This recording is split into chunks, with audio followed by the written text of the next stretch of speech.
Hello friends, आज हम adobe Photoshop CS5 में इमेज साइज को चेंज करना सीखेंगे। जिसके लिए सबसे पहले हम यहाँ पर इस इमेज के टाइटल पैनल पर क्लिक करते हैं, देन इसको ड्रैग करके थोड़ा सा बाहर निकाल लेते हैं। इमेज साइज ऑप्शन की हेल्प से आप अपनी इमेज को जैसी आपकी रिक्वायरमेंट है, आप उस हिसाब से अपनी इमेज के साइज को चेंज कर सकते हैं। आप यहाँ पर एक बात का ध्यान रखेंगे कि जब भी आप अपने इमेज साइज को चेंज करते हैं तो हो सकता है कि इमेज साइज चेंज करने से आपकी इमेज धुंधली हो जाए या हो सकता है कि क्लियर ही दिखाई दे।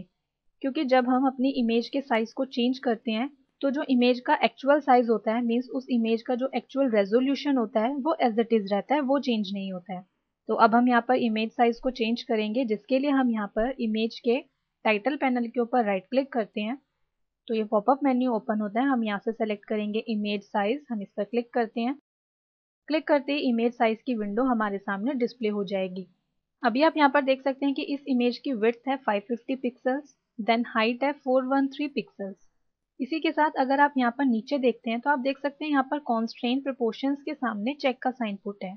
इसका मीनिंग ये है कि जैसे ही आप यहाँ पर इसकी विड्थ या हाइट में कोई चेंजेस करते हैं, सपोज हम इसकी विड्थ को चेंज कर देते हैं, हम इसकी विड्थ कर देते हैं 550 से 450।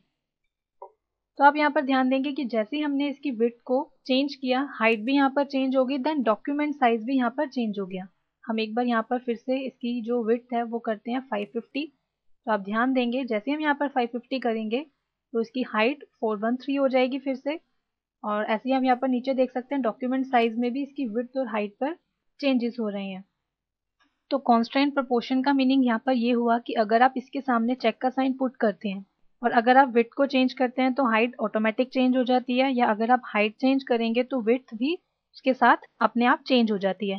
लेकिन अगर हम यहाँ पर कांस्टेंट प्रोपोर्शंस के सामने चेक का साइन अनचेक कर देते हैं और अब हम यहाँ पर सपोज इसकी विड्थ को चेंज करते हैं, सपोज हम इसकी विड्थ यहाँ पर कर देते हैं 600, तो आप देखेंगे कि इसकी हाइट पर यहाँ पर कोई इफेक्ट नहीं हो रहा है, लेकिन डॉक्यूमेंट साइज में जो विड्थ है वहां पर उसका इफेक्ट हो रहा है। मीन्स जब आप इसकी विड्थ को चेंज करेंगे तो डॉक्यूमेंट साइज की भी सिर्फ विड्थ ही चेंज होगी, हाइट पर कोई इफेक्ट नहीं होगा। इसी तरह सपोज अगर हम इसकी हाइट चेंज करते हैं, हम इसकी हाइट कर देते हैं यहाँ पर 450, तो आप ध्यान देंगे इसकी विड्थ पर यहाँ पर कोई इफेक्ट नहीं होगा और ना ही डॉक्यूमेंट साइज में इसकी विड्थ पर कोई इफेक्ट पड़ेगा, यहाँ पर सिर्फ इसकी हाइट पर इफेक्ट पड़ेगा। हम इसकी हाइट यहाँ पर कर देते हैं 450, तो आप देख सकते हैं।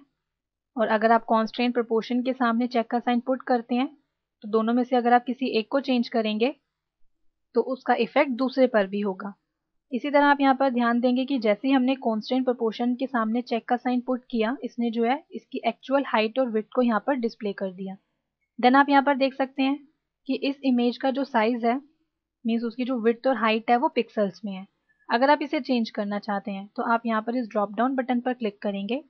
आप यहाँ से स्पेसिफाई कर सकते हैं कि इसकी विड्थ आपको परसेंट में रखनी है या पिक्सल्स में रखनी है, वो आप पर डिपेंड करता है कि आप कैसे रखना चाहते हैं। सपोज हम यहाँ पर अब इसकी विड्थ यहाँ से कर देते हैं 650, तो आप देखेंगे हाइट भी जो है इसके साथ चेंज हो गई है 488। और अब हम इसे ओके करते हैं तो आप देखेंगे कि इमेज का जो साइज है वो चेंज हो गया है। हम एक बार यहाँ पर ऑल्ट कंट्रोल जेड की प्रेस करते हैं तो आप यहाँ पर देखेंगे इमेज का जो एक्चुअल साइज था वो अभी ये था, और जब हमने इसके साइज को चेंज किया तो आप देख सकते हैं इसके इफेक्ट को।